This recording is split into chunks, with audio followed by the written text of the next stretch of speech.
Au nom du Père, du Fils et du Saint-Esprit. Amen. La paix de Jésus soit dans votre maison. J'espère que vous allez bien, que vous êtes dans la paix et la joie de Jésus.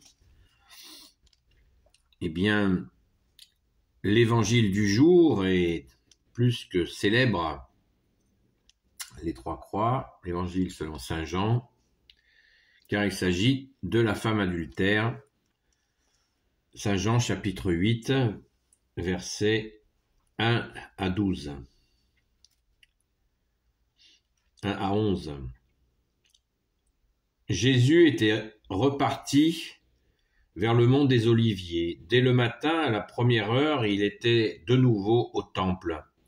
Tout le peuple venait à lui, et lui s'asseyait pour les enseigner. C'est alors que les maîtres de la loi et les pharisiens lui amènent une femme surprise en adultère. Il la place au centre, puis il lui demande « Maître, cette femme est une adultère et elle a été prise sur le fait. Dans la loi, Moïse nous a ordonné de lapider les femmes qui sont dans ce cas, mais toi, qu'est-ce que tu dis ?» Il parlait de cette façon pour le mettre à l'épreuve, car il cherchait un motif pour l'accuser. Mais Jésus se pencha et se mit à écrire sur le sol avec son doigt. Comme ils insistaient avec leurs questions, Jésus se redressa et leur dit « Que celui d'entre vous qui n'a pas de péché lui jette la pierre le premier. » Et de nouveau, il se pencha et se mit à écrire sur le sol. Après une telle réponse, ils commencèrent à s'en aller, l'un après l'autre, en commençant par les plus âgés. Et Jésus se retrouva seul avec la femme au centre. Alors il se redressa et lui dit « Femme, où sont-ils ? Personne ne t'a condamné. » Elle répondit « Personne, vous voyez. » Et Jésus lui dit « Moi non plus, je ne te condamne pas. Va et ne pêche plus. » Merci Jésus pour ta parole. Alors, voilà, plus que célèbre, hein, cette précision, cette parabole, ce récit absolument magnifique qui nous donne la pleine mesure du vrai Dieu que tu es, Jésus, avec ton Père et l'Esprit Saint. Dieu est amour, comme dit saint Jean, et Dieu est esprit, et vérité, bien sûr. Donc, là, nous savons que on comprend pourquoi l'Église catholique est dans la vérité. Pourquoi la révélation catholique est la vérité. Quand on dit ça, on comprend tout. Petite précision importante, certains croient que cette femme adultère serait en fait Sainte Marie-Madeleine. Eh bien non. Eh bien non. Absolument rien nous le dit. Voilà. Certains font ce raccourci. Personnellement, chacun fait ce qu'il veut. Hein. Moi, je lis simplement cela comme vous, et il n'y a aucune espèce de référence à Sainte Marie-Madeleine, d'autant plus que ce récit, donc on voit bien que Jésus connaît déjà Sainte Marie-Madeleine. Si on voit la chronologie qui nous est racontée, eh bien déjà Sainte Marie-Madeleine s'est fait connaître à Jésus déjà depuis fort longtemps. Donc ça n'a pas de sens. Voilà.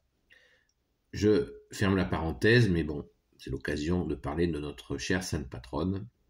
Merci Jésus. Et merci Sainte Marie-Madeleine.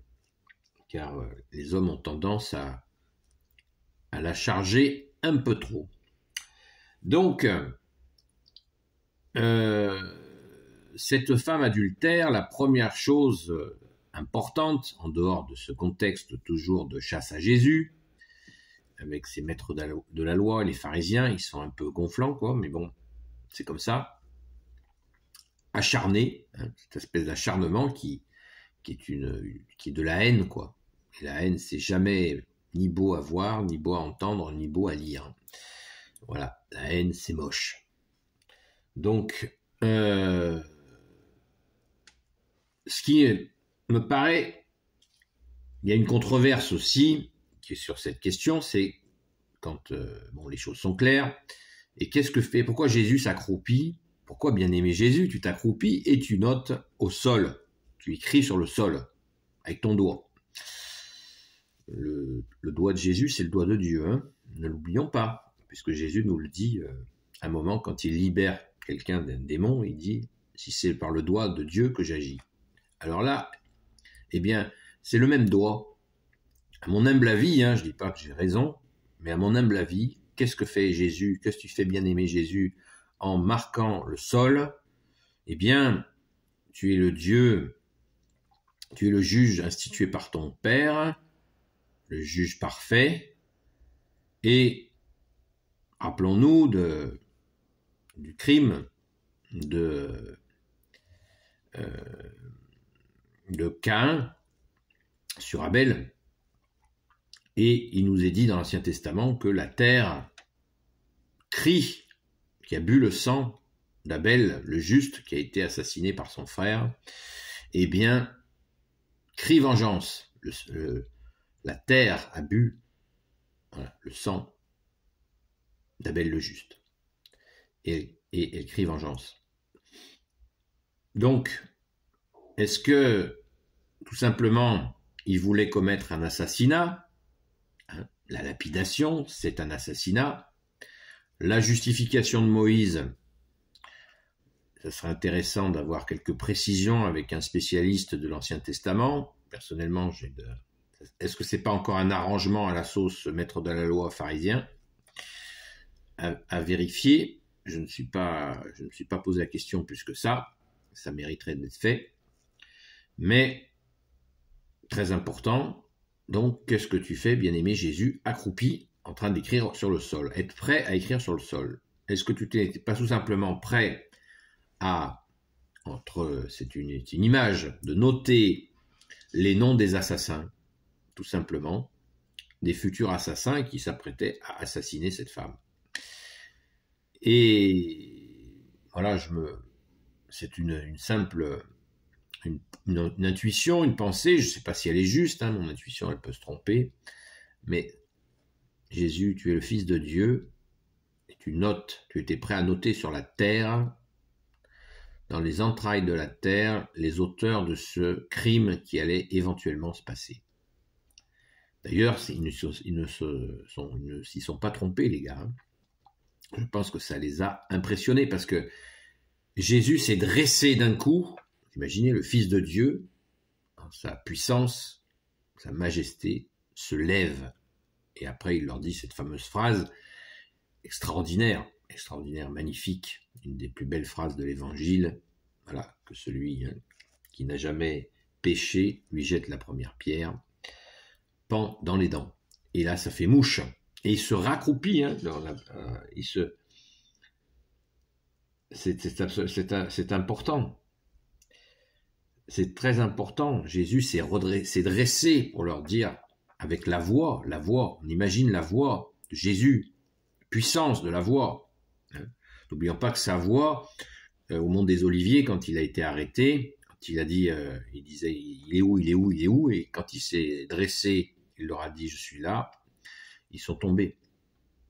Et ceux qui venaient l'arrêter, ils sont tombés raides. Voilà, ils sont tombés à la renverse, tellement la voix. Waouh, merci Jésus. Quelle voix. Vous vous rendez compte, ceux qui ont entendu la voix de Jésus, du Fils de Dieu, qui l'ont vu et entendu. Les vénards. Et donc, voilà. Alors, chose très très importante, aussi, donc après, c'est que la femme en question n'a rien demandé. Elle n'a pas demandé à être sauvée. Et oui, nous voyons justement à propos de Sainte Marie-Madeleine que Sainte Marie-Madeleine se jette aux pieds de Jésus et lui embrasse les pieds, lui essuie ses pieds avec ses cheveux et elle s'est vraiment jetée aux pieds de Jésus.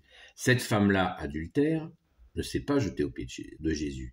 Jésus fait justice pour cette femme sans que personne ne lui ait demandé quoi que ce soit.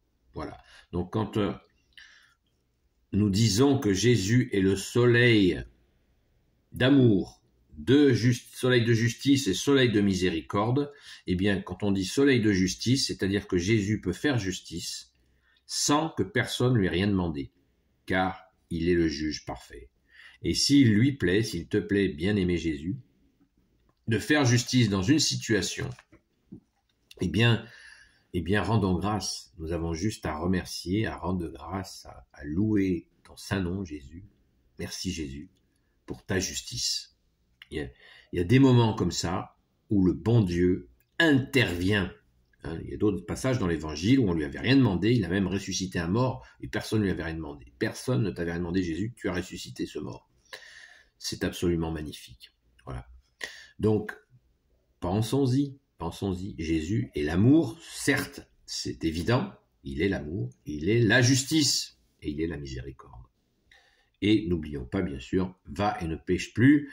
Jésus ne considère pas l'adultère comme une promenade. Donc il lui dit bien, va et ne pêche plus parce que tu as failli y perdre la vie. Ça, il ne le dit pas, mais c'est implicite. Parce que bon, les enragés, ils étaient prêts à le faire.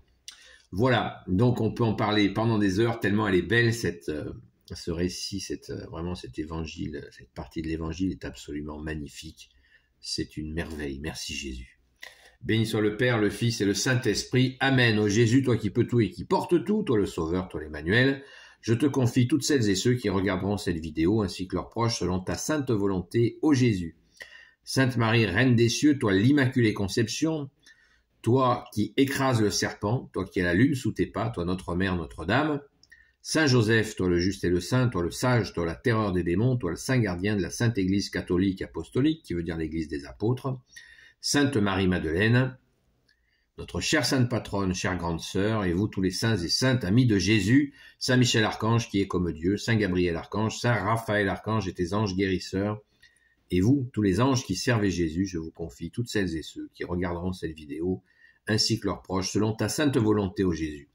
La paix de Jésus soit dans votre maison, et je vous dis à très vite. Bienvenue aux nouveaux abonnés. À très vite.